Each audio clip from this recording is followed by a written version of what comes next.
चलो ध्यान देना,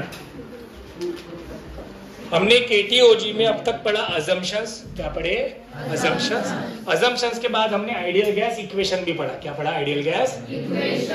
अब हम गैस लॉस को थोड़ा डिटेल में स्टडी करेंगे और उस पे भी कुछ क्या करेंगे? क्वेश्चंस। क्या करेंगे? क्वेश्चंस। ठीक है, ध्यान देना बराबर से। चलो, तो गैस लॉ कितने बताए थे? 3।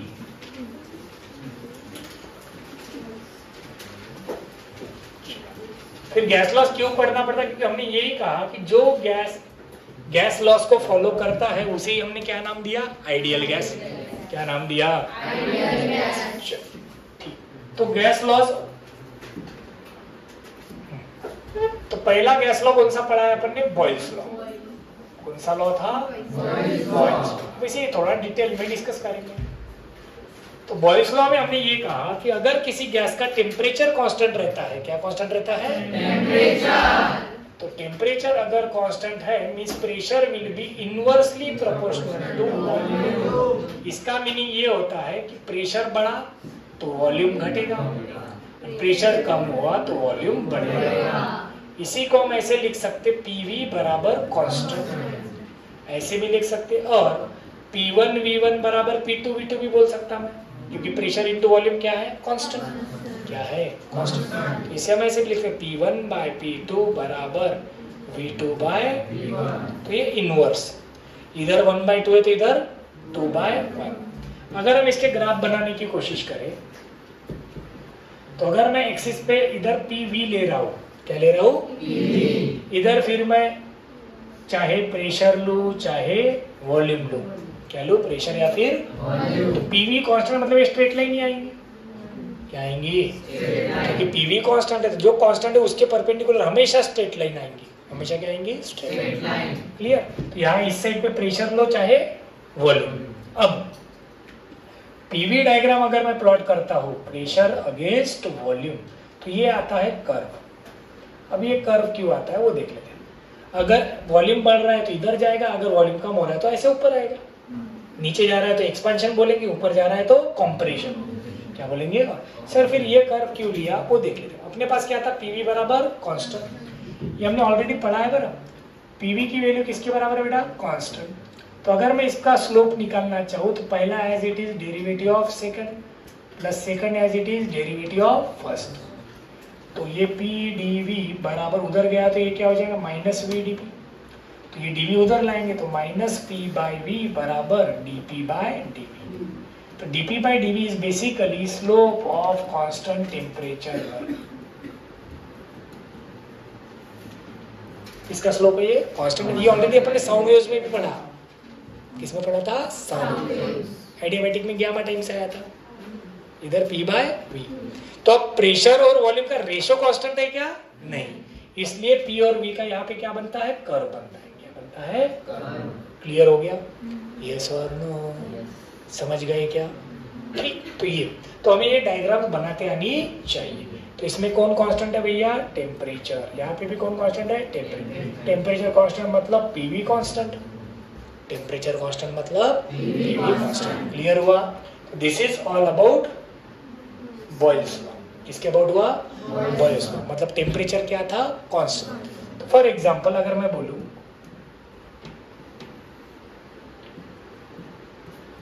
If a gas is compressed at constant temperature till its pressure becomes twice। Pressure कितना हो गया? डबल। तो बट ऑब्वियस है देन वॉल्यूम विल बी, तो वॉल्यूम भी डबल होना चाहिए ना? हाँ या नहीं? नहीं, उल्टा है भैया। P1 V1 बराबर क्या है? P2 V2। तो पहले प्रेशर P था, वॉल्यूम V था, बाद में प्रेशर 2P हो गया, वॉल्यूम V2। PP कैंसर, तो V2 कितना हो जाएगा? V/2। ये हमने अभी पढ़ा, प्रेशर बढ़ा तो वॉल्यूम घटेगा। जितने से प्रेशर बढ़ेगा उतने से ही वॉल्यूम घटेगा। सही है क्या? क्या मतलब?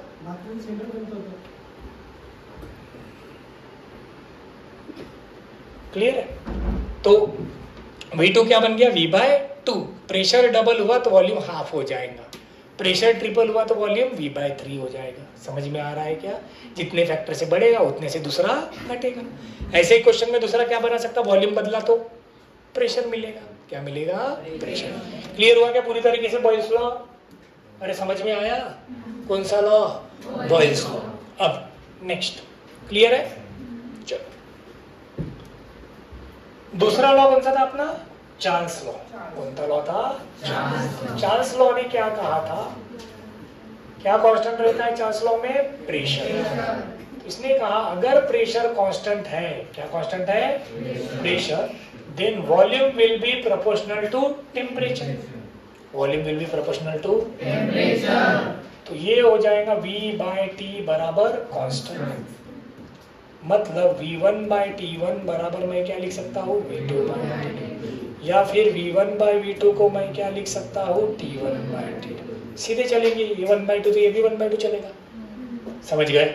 यस और नो? क्या कांस्टेंट है? प्रेशर। क्या कांस्टेंट है? प्रेशर। इसकी अगर मैं डायग्राम बनाऊं, अगर मैंने इधर प्रेशर लिखा, इधर वॉल्यूम भी लिख सकता मैं और टेम्परेचर, तो ये तो स्ट्रेट लाइन ही आएंगी। क्या आएंगी?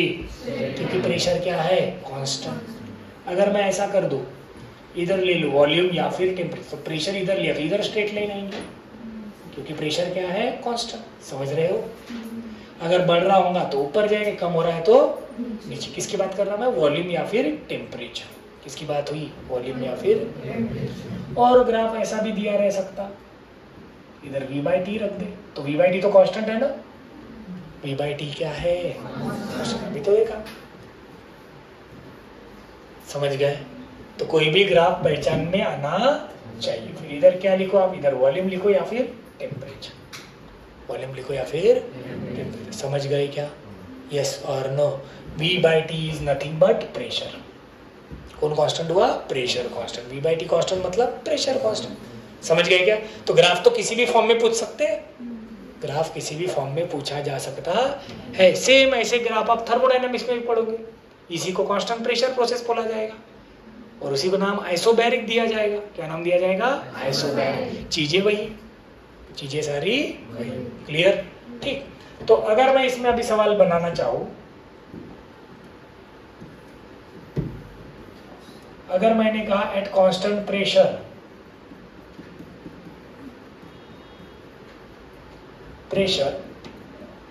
Volume of gas becomes double, volume of gas becomes double, then what will be temperature? What will be new temperature? बताइए। अगर प्रेशर कांस्टेंट, मैंने वॉल्यूम डबल कर दिया, टेम्परेचर भी क्या हो जाएगा? डबल। क्यों? Directly proportional. कैसा प्रोपोर्शनल है? तो सिंपल, मेरा टेम्परेचर भी 2 टाइम्स हो जाएगा। अगर वॉल्यूम डबल हुआ तो टेम्परेचर भी डबल, वॉल्यूम ट्रिपल हुआ तो टेम्परेचर भी ट्रिपल, वॉल्यूम 4 गुना हुआ तो टेम्परेचर, वॉल्यूम हाफ किया तो टेम्परेचर भी हाफ। समझ गए क्या? कब? लेकिन कांस्टेंट प्रेशर। क्या कांस्टेंट चाहिए? प्रेशर। क्लियर? ठीक। तीसरी चीज, तीसरा लॉ कौन सा था अपना? लुसेक लॉ। ये लुसेक लॉ, इसने क्या कांस्टेंट बोला? वॉल्यूम। क्या कांस्टेंट बोला अभी? Volume constant. तो वॉल्यूम कांस्टेंट मतलब pressure is directly proportional to temperature, तो हम इसे लिखते हैं P/T बराबर कांस्टेंट। P/T कांस्टेंट का मतलब P1/T1 बराबर P2/T2, या फिर P1/P2 बराबर T1/T2। सही है क्या? अबे हाँ या ना? यस और नो? चलो, तो अब इसका ग्राफ कैसे आएगा बताइए। अब कौन कांस्टेंट है? वॉल्यूम। मैंने इधर प्रेशर लिया, इधर वॉल्यूम, तो वॉल्यूम को परपेंडिकुलर आना चाहिए। वॉल्यूम को क्या आना चाहिए? क्योंकि वॉल्यूम क्या है? कांस्टेंट। और दूसरा मैं क्या कांस्टेंट बोल सकता हूँ भैया? P/T। P/T क्या रहेगा? कांस्टेंट। इधर आप प्रेशर लो चाहे टेम्परेचर लो। क्लियर है क्या? अरे समझे कि नहीं? तो जो कांस्टेंट उसको कैसी लाइन आती है? स्ट्रेट। कैसी आएंगी? स्ट्रेट। क्लियर? यस और नो? चलो, V अगेंस्ट T बोला तो मैंने, इधर V लिया, इधर T लिया, तो स्ट्रेट लाइन आएंगी ऐसी, क्योंकि V is directly proportional to T। V और T साथ में बढ़ेंगे, V और T ऐसा ही मैं यहाँ भी बना सकता हूँ। यहाँ पे कौन कांस्टेंट था? प्रेशर। तो इधर VT, इधर VT ऐसा आएगा, इधर वाले इसमें ये PT बोल दो, P प्रोपोर्शनल टू T। ठीक है, अरे समझे कि नहीं? डायरेक्टली प्रोपोर्शनल का मतलब क्या? दोनों एक साथ बढ़ेंगे, नहीं तो दोनों एक साथ घटेंगे। तो यहाँ क्या आएंगी? स्ट्रेट लाइन PT में और इधर VT में। क्लियर है? यस और नो? तो हमें क्वेश्चन कैसा आ सकता है? नीचे दिए गए डायग्राम में से कौन सी डायग्राम कौन से लॉ को सेटिस्फाई करता, वो पहचान में आना चाहिए। मैच द पेयर भी आ सकती, एक तरफ डायग्राम दिए हो, एक तरफ लॉस के नाम दिए हो, ऐसा भी पूछा जाएगा। क्लियर? इसलिए हर वे से पता चाहिए। अब हमने वॉल्यूम कांस्टेंट बोला, क्या कांस्टेंट बोला? अगर मैं ऐसा बोलूं, if pressure of gas in a container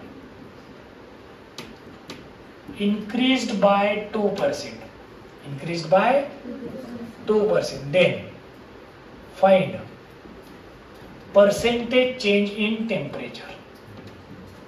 कितना होगा? 2% ही होगा, बिकॉज डायरेक्टली प्रोपोर्शनल। कैसा प्रोपोर्शनल है? समझे क्या? सॉल्व करके निकालना होगा तो सॉल्व करके निकाल के देख सकते हैं अपन। मैं ऐसा मान के चलता, सपोज कि पहले प्रेशर P था, बाद में प्रेशर 2% से बढ़ गया तो P प्लस 2% ऑफ P हो जाएगा, मतलब 1.02 टाइम्स P। पहले टेम्परेचर सपोज मैंने बोला T है, तो मुझे T2 पता नहीं, तो मेरे पास रिलेशन क्या है? वॉल्यूम कांस्टेंट कैसे डिसाइड किया? मैंने कहीं लिखा तो नहीं है। कंटेनर है, कंटेनर का वॉल्यूम बदलता, वेसल है तो उसका वॉल्यूम तो फिक्स रहेगा ना। चलो, तो वॉल्यूम कांस्टेंट, तो pressure is proportional to temperature, तो मुझे पता होना चाहिए P2 बाय P1 किसके बराबर होता है?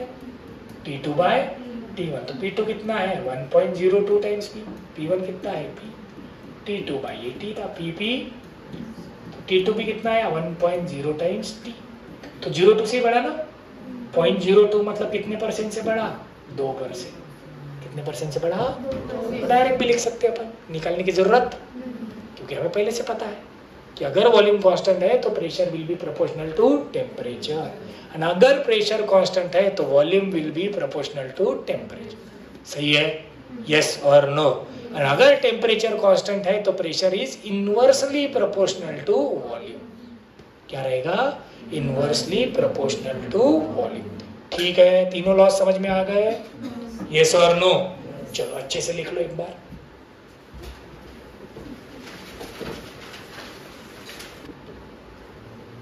इसमें और दो डायग्राम बना लेना। TP टेम्परेचर कांस्टेंट, इधर स्ट्रेट लाइन ही आएंगी। मैं इधर टेम्परेचर इधर वॉल्यूम लूं तो भी इधर क्या आएंगी? स्ट्रेट लाइन, क्योंकि टेम्परेचर क्या है? कांस्टेंट। समझ में आया ना? जो कांस्टेंट उसके सामने कैसी लाइन आएंगी? स्ट्रेट। क्लियर? ये उल्टा भी लिख सकते हैं आप, इधर P करोगे इधर T करोगे तो लाइन ऐसी हो जाएगी। अरे हाँ या ना? अगर मैं इसे ऐसा कर दूं, इधर P कर दूं इधर T कर दूं, तो ये लाइन ऐसी हो जाएंगी।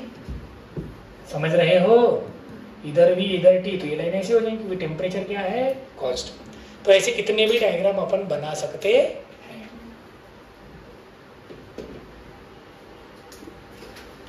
देखो, तो जैसे प्रेशर ऑफ गैस कितने से इंक्रीज हुआ था? 2% से। कितने से? 2% से। तो टेम्परेचर भी कितने से बदलेगा? 2%। ये हमने सॉल्व करके भी देखा P2 बाय P1, तो ये आप लोग खुद कर लेना।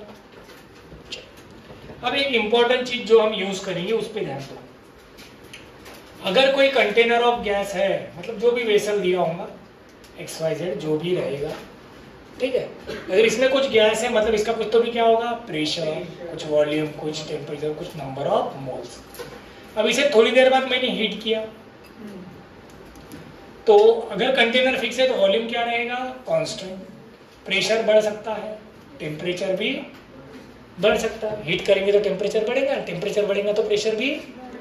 लेकिन एक चीज जो हमेशा कांस्टेंट रहेगी वो कौन है? N। नंबर ऑफ मोल्स ना हमने ऐड करे ना हमने उसमें से निकाले, तो नंबर ऑफ मोल्स क्या रहेंगे? कंजर्व। क्या रहेंगे? कंजर्व। ये चीज हमने ध्यान में रखना है। तो इसका यूज कैसे करेंगे? हमने ऑलरेडी इक्वेशन पढ़ा है, that is ideal gas equation. क्या था अपने पास? वो PV बराबर nRT। तो n बराबर क्या हो जाएगा, PV बाय RT। सही है क्या? n बराबर क्या हो जाएगा, PV बाय RT। समझ में आया? यस और नो? अब देखो फिर इसका यूज कैसे होगा। फॉर एग्जाम्पल समझना, हाँ थोड़े आसान आसान लेते लेते डिफिकल्ट पे जाएंगे अपन। तो ये कोई कंटेनर है, छोटा सा नैरो पाइप है, दूसरा कंटेनर है, ठीक? अरे ठीक है। इसका प्रेशर है P1, वॉल्यूम है V1, टेम्परेचर है T1, 300 केल्विन। इसका pressure P2, volume V2, temperature 300 kelvin. Temperature दोनों तरफ कैसा है, सेम। कैसा है बोला हमने, सेम। सपोज वॉल्यूम भी सेम है, वॉल्यूम भी क्या है, सेम। या बीच में एक कॉक लगा हुआ है, क्या लिखा लगा हुआ है, कॉक, बराबर। तो इधर कुछ नंबर ऑफ मोल्स होंगे, इधर कुछ नंबर ऑफ मोल्स होंगे, हाउ या नहीं? अरे यस और नो? अब हमें उसने बोला फाइंड फाइनल इक्विलिब्रियम प्रेशर,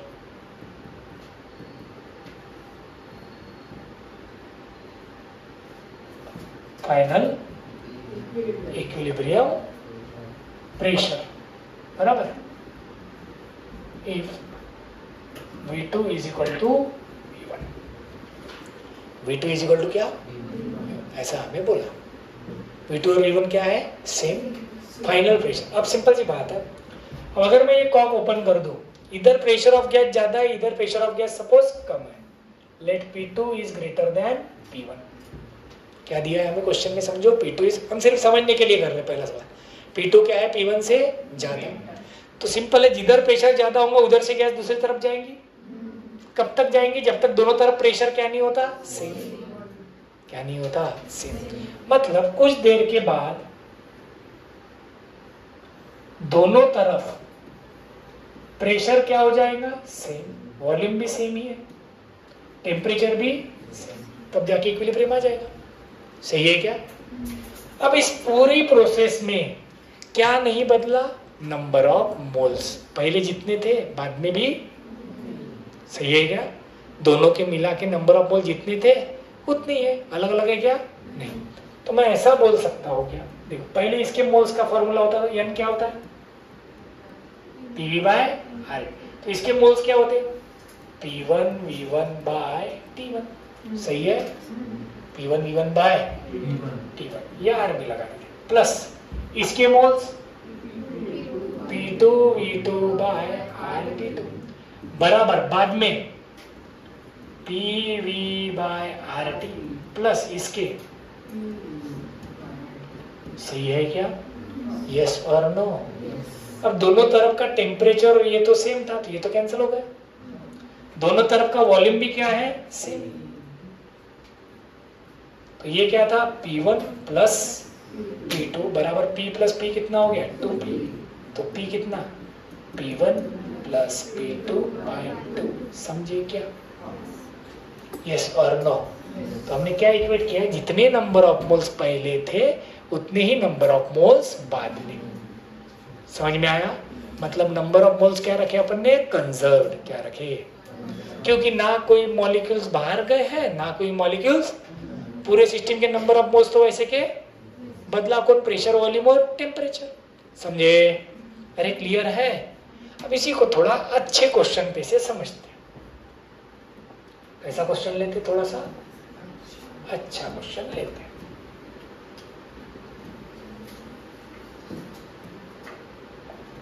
दो कंटेनर है, इनको भी जोड़ा है एक नैरो पैसेज से। ध्यान देना भैया, दोनों को कैसे जोड़ा है, नैरो पैसेज से। अब धीरे धीरे थोड़ा सा मुश्किल सवाल कर लेते हैं। तो इधर प्रेशर है P1, वॉल्यूम, टेम्परेचर T1 है 300 केल्विन। कितना है, इसका वॉल्यूम पता नहीं हमें, इसका प्रेशर P2, इसका वॉल्यूम V2 और इसका टेम्परेचर भी है 300 केल्विन। ठीक है क्या? इसका टेम्परेचर भी 300 केल्विन। ये पहली कंडीशन हो गई। कौन सी कंडीशन हो गई? पहली। हमें उसने बोला find final equilibrium pressure. Find final equilibrium pressure if temperature of right side container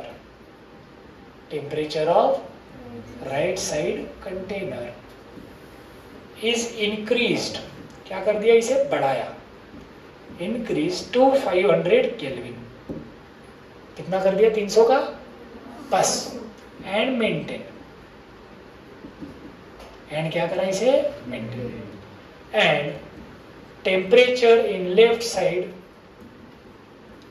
is maintain at 300। Maintain at कितने पे? 300। ये लेफ्ट साइड का टेम्परेचर बदला नहीं। क्लियर है? अरे क्लियर है। चलो अब क्या कहा समझ में आ गया पहले? तो अगर मैं पहले के हिसाब से नंबर ऑफ मोल्स लिखूं, स्टार्टिंग के इनिशियल के हिसाब से, किसके हिसाब से? इनिशियल के हिसाब से इसका क्या बनेगा? P1 V1 by R into T1। T1 कितना है? 300 प्लस इधर का P2 V2 bye R into 300। सही है क्या? यस और नो? ये इनिशियल नंबर ऑफ मोल्स है दोनों के मिला के। किसके मिला के? बाद में क्या हुआ? हमने इसका टेम्परेचर बढ़ाया, इसका टेम्परेचर बढ़ा के कितना कर दिया? 500। कितना कर दिया? अब बट ऑब्वियस है टेम्परेचर बढ़ेगा, कंटेनर का वॉल्यूम तो फिक्स है। कंटेनर का वॉल्यूम उसको कम ज्यादा कर रहेगा। तो टेम्परेचर बढ़ेगा तो बट ऑब्वियस है कौन बढ़ेगा? प्रेशर। कौन बढ़ेगा? प्रेशर अगर बढ़ेगा तो गैस इधर से इधर जाना शुरू करेगी। आओ या नहीं? कब तक जाना शुरू रहेगा? जब तक दोनों साइड का प्रेशर क्या नहीं हो जाता? सेम। समझे? तो सपोज बाद में फाइनल प्रेशर इधर भी P हो जाएगा और इधर भी। क्लियर? तो अब अगर मैं नंबर ऑफ मोल्स लिखूं फाइनल के लिए तो क्या बनेगा बेटा? इधर का प्रेशर कितना बन गया? P। वॉल्यूम तो वही है V1, टेम्परेचर वही है। कितना है इधर का? 300। अरे सही है ना? इधर का टेम्परेचर बदला क्या हमने? नहीं। इधर का टेम्परेचर कितना रखा है? 300 प्लस राइट साइड का प्रेशर वही, वॉल्यूम V2, टेम्परेचर बदल के कितना हो गया भैया? 500। समझे क्या? हाँ या ना? रिलेशन तो वही लगाया PV बाय RT। पहले भी दोनों को लगाया था, बाद में भी। अब दोनों नंबर ऑफ मोल्स क्या है? सेम। तो 1 और 2 को इक्वेट कर सकते हैं? यस और नो? अबे 1 और 2 तो सेम ही बात है ना। नंबर ऑफ मोल्स दोनों के मिला के पहले जितने थे उतने ही बाद में होंगे, सिर्फ अब इसमें से कुछ इधर ऐड हो गए, बराबर। लेकिन टोटल नंबर क्या है? सेम। तो मैं ये जो इनिशियल नंबर ऑफ मोल्स है इन्हें इसके साथ इक्वेट कर सकता। तो इक्वेट करेंगे तो क्या आएगा? यहाँ पे देखो P1 V1 by R into कितना है? 300 plus P2 V2 bye R into फिर से कितना है? 300 बराबर P V1 by R into 300 plus PV2 by R into 500। सही है? R दोनों साइड से कैंसल, ये 2 जीरो दोनों साइड से। सर 300 300 कैंसल नहीं होते। P1 V1 plus P2 V2, इन दोनों का डिनोमिनेटर सेम है। इधर भी 3 है, इधर भी 3। इधर P कॉमन निकल जाएगा। V1 bye 3 plus V2 bye 5। सही है? अरे हो या नहीं? V1 के नीचे 3 बचे, V2 के नीचे 5। तो इसको सॉल्व करना पड़ेगा। P1 V1 plus P2 V2 bye 3 बराबर P इंटू इधर क्या होगा? 5 V1 प्लस 3 V2 अपॉन 15। 3 1 जा 3 5 जा। सही है क्या? ये 5 इधर आ जाएगा। 5 into P1 V1 plus P2 V2 divided by ये नीचे आ जाएगा 5 V1 प्लस 3 V2 बराबर कौन? P।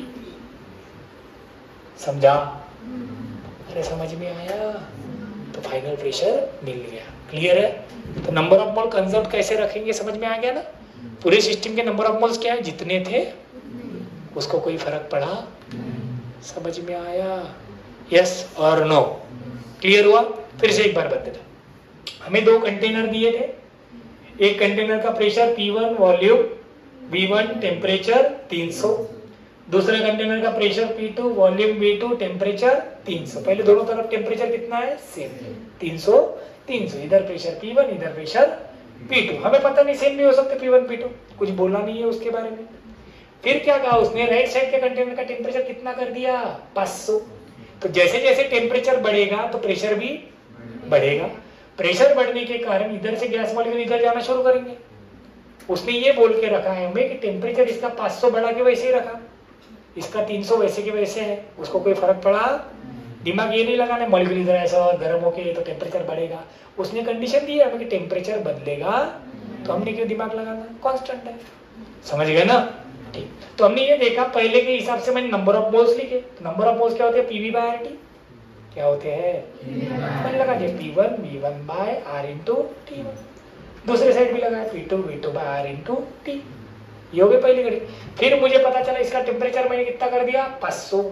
प्रेशर P1 और P2 ये कब तक गैस फ्लो होते रहेंगे, जब तक दोनों तरफ प्रेशर क्या नहीं हो जाता, सेम। इसलिए मैंने दोनों तरफ प्रेशर कितना बोल दिया, P। सही है? दोनों तरफ प्रेशर कितना हो गया, P हो गया। फिर से मैंने नंबर ऑफ मोल्स लगा, PV/R into T left side का, P into V/R into T right side का। तो ये जो नंबर ऑफ मोल्स ये पहले जितने थे उतने ही बाद में है, तो दोनों को इक्वेट कर दिया। अरे सही है? फिर तो सॉल्व ही करना था। फिर क्या करे, सॉल्व। क्लियर? समझ में आया? यस और नो? यस। चलो एक और तगड़ा क्वेश्चन कर लेते हैं, फिर लिखेंगे। करें ना? यस। देखो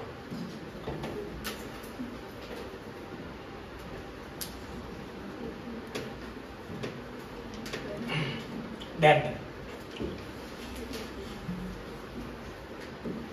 अच्छी डायग्राम निकाल लेते हैं बाबा कहीं को।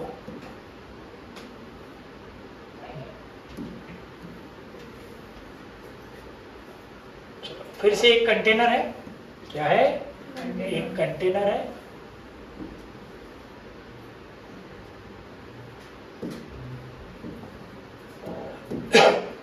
इसके दो पार्टीशन कर दिए। ये जो बीच में लगाया है ये मूवेबल पिस्टन है। मूवेबल क्या है, piston. It is in the form of diathermic wall. किस फॉर्म में है भाई साहब, डायथर्मिक वॉल के फॉर्म में है। ठीक। इस साइड का टेम्परेचर है 100 केल्विन, इस साइड का टेम्परेचर है 400 केल्विन। कितना है, 400। ये डिस्टेंस है 10 सेंटीमीटर, ये डिस्टेंस है 20 सेंटीमीटर। कितना, 20। क्लियर है? ए भैया क्लियर है क्या? तो इसका कुछ तो भी प्रेशर होगा P1, इसका कुछ तो भी वॉल्यूम होगा V1। इस साइड के कंटेनर का कुछ तो भी प्रेशर है P2, वॉल्यूम है V2। क्लियर? समझ गया? तो इसने ये बोला फाइंड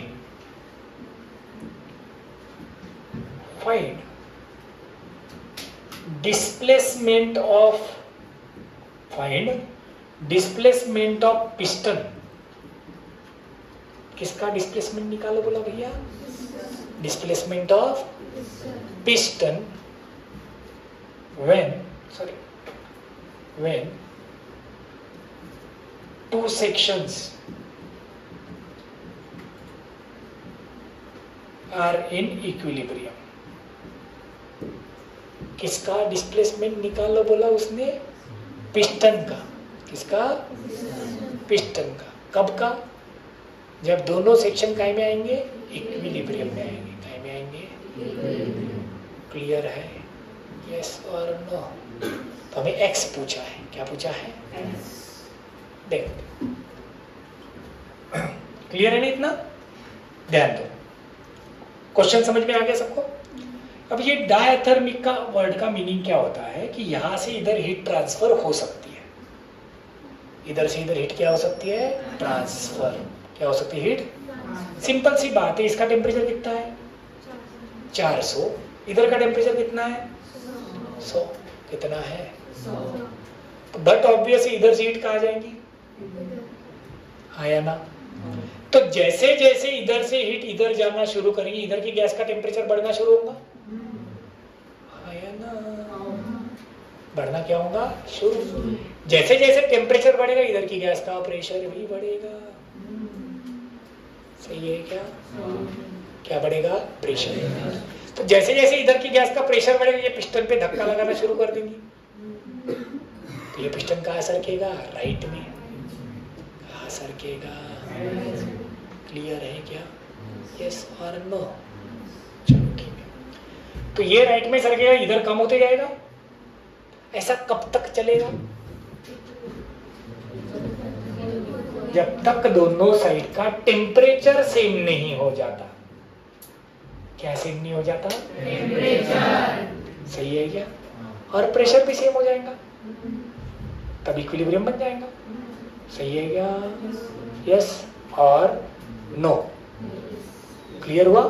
ठीक। चलो अब सॉल्व कैसे करेंगे देखते। अब थोड़ी देर बाद हम ऐसा बोलते कि ये जो कोई कंटेनर था, इसका क्या हो गया? एक्सपांशन। क्या हो गया? एक्सपांशन।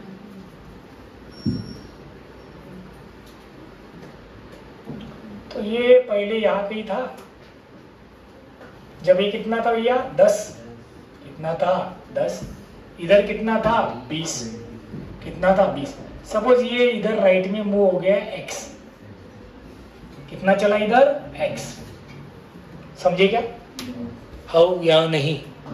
यस और नो? तो ये टोटल डिस्टेंस अब कितना हो गया? 10 प्लस x। सही है? ये पहले पूरा 20 था, तो अब ये कितना हुआ होगा? 20 माइनस x। समझ गए? इसको 1 बोल देते, इस सेक्शन को 2। ठीक है। अगर मैं सिर्फ ये लेफ्ट वाले सेक्शन के बारे में सोचूं, मतलब 1 वाले सेक्शन के बारे में, किसके बारे में? 1 वाले सेक्शन के बारे में, तो मेरे पास पहले कुछ तो भी प्रेशर है, कुछ तो भी क्या है? वॉल्यूम। कुछ तो भी क्या है? वॉल्यूम। ठीक है। और कुछ तो भी क्या है? वॉल्यूम। तो नंबर ऑफ मोल्स मेरे लिए कितने हैं इसके पास? P1 V1 bye T। T कितना है? 100। अबे हाँ या ना? ठीक है। बाद में का टेम्परेचर मेरे को नहीं पता। बाद में का टेम्परेचर पता है क्या? नहीं। तो बाद में ये सपोज प्रेशर कितना हो गया? P2। वॉल्यूम कितना हो गया? P2। T रखता मैं, मेरे को थोड़ी ना पता है प्रेशर कितना हुआ, टेम्परेचर कितना हुआ, पता है क्या? नहीं। लेकिन मुझे वॉल्यूम के बारे में इंफॉर्मेशन है। कैसे? P1 into volume. सपोज इस पिस्टन का एरिया में मान के चलता कितना है? A। तो वॉल्यूम क्या होता है? Area into length. Area into length. तो पहले एरिया इंटू लेंथ कितनी थी? 10। अब सही है ना? Area into 10। नीचे कितना है? 100। इधर राइट साइड वाले के लिए, सॉरी लेफ्ट साइड वाले के लिए बात कर रहे हैं। तो इधर प्रेशर कितना हो गया? P2। प्रेशर कितना हो गया? P2। वॉल्यूम कितना हो गया? Area into 10 plus x। Temperature मुझे पता नहीं। सही है क्या? सही। समझ गए? इधर से एरिया चला गया, इधर से भी एरिया चला गया।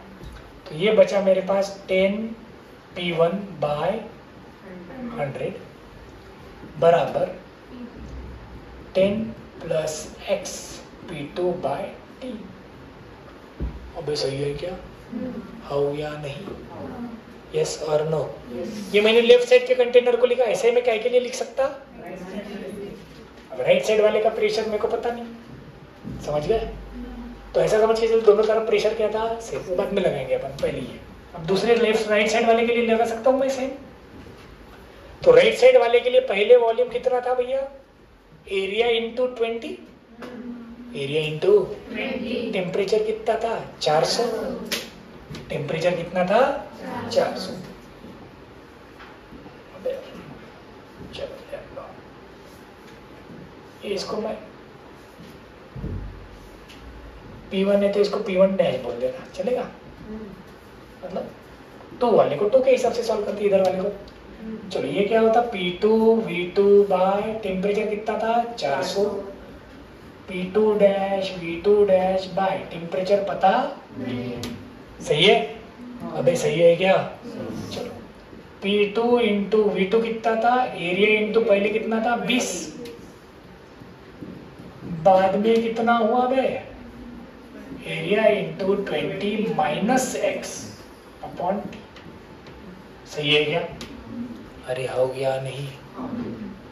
ये लेफ्ट साइड वाले इसके हिसाब से मिला, ये अगर मैं इन दोनों का रेशो ले लूं, क्या ले लूं? रेशो, तो क्या होगा? चलो आगे। अरे हाया ना, ठीक है। तो अगर मैं रेशो ले लूं, इसको इससे डिवाइड कर देंगे, इसको इससे डिवाइड कर देंगे, ठीक है क्या? अब सपोज फाइनल प्रेशर सेम है तो P2 डैश और P1 डैश क्या हो जाएंगे? कैंसल। इधर का T भी क्या हो जाएगा? कैंसल।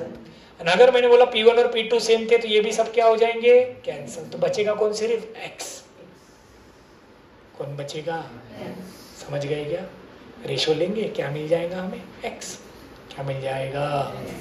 तो बस फर्क क्या हुआ, इसके पहले जो सवाल सॉल्व किया हमने तो दोनों सेक्शन का एक साथ नंबर ऑफ मोल्स लिया था, बराबर है? इस क्वेश्चन में हमने एक बार लेफ्ट सेक्शन के बारे में सोचा, एक बार क्यों? क्योंकि वॉल्यूम भी बदल रहा है। कौन बदल रहा है? वॉल्यूम। इसके पहले वॉल्यूम बदला था क्या? नहीं। यहाँ पे क्या हुआ, इसका वॉल्यूम बढ़ा तो इसका वॉल्यूम घटा। समझे? यस और नो? बस ये थोड़ा सा क्या था, डिफिकल्ट। क्लियर? समझ गए? अब रेशो लेके एक्स तो निकाल सकते ना? क्या निकाल सकते? एक्स। करके देख लेते। इधर था 10 P1 बाय 100, उधर है 20 P2 बाय 400 बराबर। ये लिखता नहीं मैं, है ना? इस साइड कितना था रे भाई? 10 plus x into P1 dash बराबर है क्या? डिवाइड बाय क्या? टी। नीचे 20 minus x P2 dash divide by T. सही है? सब हटा देंगे, जो बचा है इसमें से कौन मिलेगा? x। कौन मिलेगा? x। क्लियर है? समझ गए नहीं? 400 कहाँ चला जाएगा? ऊपर। बस सॉल्व करते बैठो। समझ में आया हो या नहीं? क्लियर? तो एक ऐसे सवाल आ सकते हैं। बाकी अभी आप मॉड्यूल अगर देखोगे, मॉड्यूल निकालना बेटा, डीपीपी कौन सी करी थी लास्ट? हाँ, देखो बड़ा सेकंड थर्ड डीपीपी बताओ। चलो देखो, 1 तो कर लिया आप लोगों ने, सेकंड नहीं थर्ड डीपीपी देखना। कौन सी डीपीपी देखेंगे? देखो थर्ड डीपीपी में पहला क्वेश्चन क्या बोल रहा है? PV diagram of 2 different masses M1 and M2 for an ideal gas at constant temperature. कैसे बोला है? एट। और मॉडल के बाजू में थोड़ा सा पेंसिल से हिंट लिख लेना। ये ऐसे दिए 2 गैस, ये M1 के लिए बोलते और ये M2 के लिए। सही है? तो उसने बोला चारों ऑप्शन में से कौन सा ऑप्शन सही है? M1 M2, M1 less than M2, M1 greater than M2 data is. अब टेम्परेचर क्या है? कांस्टेंट। टेम्परेचर क्या है? बट ऑब्वियस है, मास ज्यादा मतलब नंबर ऑफ मोल्स भी ज्यादा हो जाएंगे। अरे हो गया नहीं?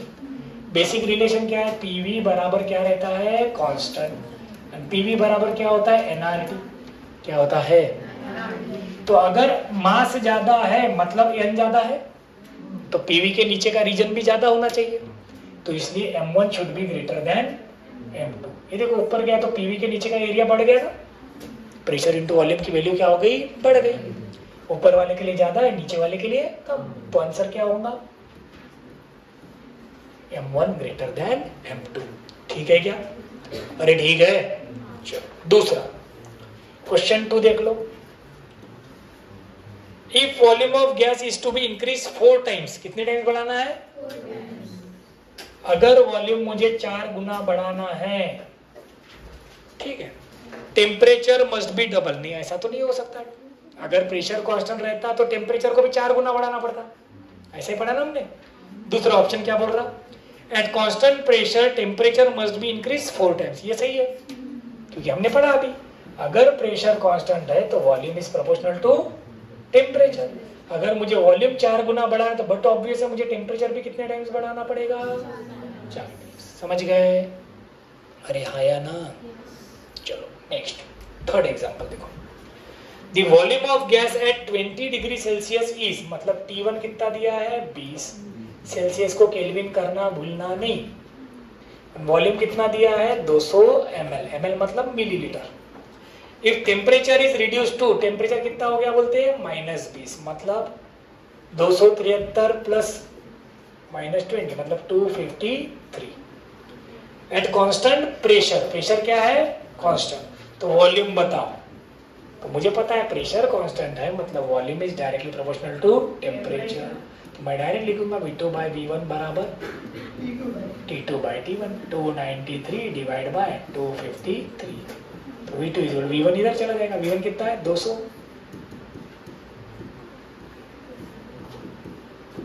जो भी आएगा, समझ गए? अरे समझ गए ना, कुछ मुश्किल काम नहीं। नेक्स्ट, ऐसे हिंट दे रहा, बाद में कर लेना। Fourth, it is required to double the pressure of helium gas contain in a steel cylinder by heating. अब देखो, contain in a steel cylinder, एक सिलेंडर में रखी है गैस, उसको हीट करके उसका प्रेशर क्या करना है डबल। तो बट ऑब्वियस है टेम्परेचर भी डबल करना पड़ेगा। टेम्परेचर क्या करना पड़ेगा डबल। क्यों? टेम्परेचर T1 कितना दिया है 27, तो 54 मत कर देना, इसको पहले करना पड़ेगा 27 प्लस 273, तो ये कितना हो जाएगा 300। 300 का डबल कितना होता है 600। सही है? हो या नहीं? अब 600 केल्विन मतलब 600 माइनस 273 मतलब 327। सर डबल थोड़ी ना हुआ, 300 से बढ़ गया। टेम्परेचर काय में लेते अपन केल्विन में, तो ये भूलना नहीं। अपना दिमाग चलता पटक से 54, 27 का डबल। हाँ भाई वो रहता ही। क्लियर है ना सर? फिर वॉल्यूम कांस्टेंट बोला तो नहीं, अब उसने टेम्परेचर और प्रेशर के बारे में बात करी और कंटेनर बोला, सिलेंडर कुछ बोला क्या उसने, तो हमें समझ जाना चाहिए वेसल का वॉल्यूम क्या रहता है फिक्स, क्या रहता है फिक्स। फिफ्थ वाला देखो, when temperature of a gas in a metal block is increased from 27 to 87, मतलब T1 to T2 बोला है, प्रेशर कितना था पहले 2 एटमॉस्फेयर चेंजेस टू, तो फिर से ऐसे ही लगाएंगे P2/T1 बराबर T2/T1, क्योंकि volume constant, volume constant. Clear है? Next, for some ideal gas of a given mass the equation PV/T is equal to constant. ये आइडियल गैस इक्वेशन है ना अपना, PV/T is equal to constant, इसमें तीनों satisfy होते हैं। हमने सब करके देखा था, मैंने बोला था टेम्परेचर कांस्टेंट तो PV कांस्टेंट होता है, वॉल्यूम कांस्टेंट तो P/T कांस्टेंट होगा, प्रेशर कांस्टेंट तो V/T कांस्टेंट, मतलब तीनों सेटिस्फाई होने चाहिए। वो आप ऑप्शन देखो, only when isothermal change, only when adiabatic, only when no change are there in gas parameter. Gas parameter कौन है? N और R। बराबर है? समझ में आया? क्लियर है क्या? चलो, तो आंसर क्या रहेगा? फोर्थ। सेवंथ वाला बता दो। In a gas, if a gas obeys Boyle's law, then slope shape of graph between PV and V. Boyle's law मतलब PV क्या रहता है? कांस्टेंट। PV कांस्टेंट कौन से इसमें दिख रहा? सिर्फ फोर्थ में। अरे काय में दिख रहा? बोला था ना, जो कांस्टेंट है उसकी क्या रहेंगी? Straight line. क्लियर? हाँ या ना? चलो ठीक है। ये आगे के कुछ डिफिकल्ट, ये 18 नंबर का आप कर सकते हैं, अभी अपन ने करके बताया ना। बाकी मिक्सचर वाले हैं, कौन से है? मिक्सचर। तो इतने करो, लॉस पढ़ो, एक्सरसाइज के कुछ क्वेश्चन शुरू करो एक्सरसाइज 1 के, ठीक है? जितने जमेंगे उतने, बाकी बचे हुए पढ़ेंगे अपन। तो आज समझ में आ गया ना? अरे यस और नो? तो ये समझ में आया नंबर ऑफ मोल्स कंसेप्ट कैसे रखना? क्लियर हुआ? अरे समझे कि नहीं? ठीक है, तो आज हमने क्या क्या पढ़ा फिर? गैस लॉस, उसके डायग्राम्स, और साथ ही साथ नंबर ऑफ मोल्स कंजर्व रख के क्वेश्चन कैसे सॉल्व करना। ठीक है, इसमें अब क्या की प्रैक्टिस होना ज्यादा से ज्यादा क्वेश्चंस की। अब इसमें एक पार्ट बचा है जिसमें हम प्रेशर को सेंटीमीटर ऑफ एच में कैसा लिखते हैं वो समझेंगे, और डिग्री ऑफ फ्रीडम, उसमें फिर CP/CV आ जाता। ठीक चलेगा, हाउ या नहीं, अब ये लिख लो। ठीक है, चलो तो ये वीडियो आ जाएगा आज। क्लियर? क्लियर है?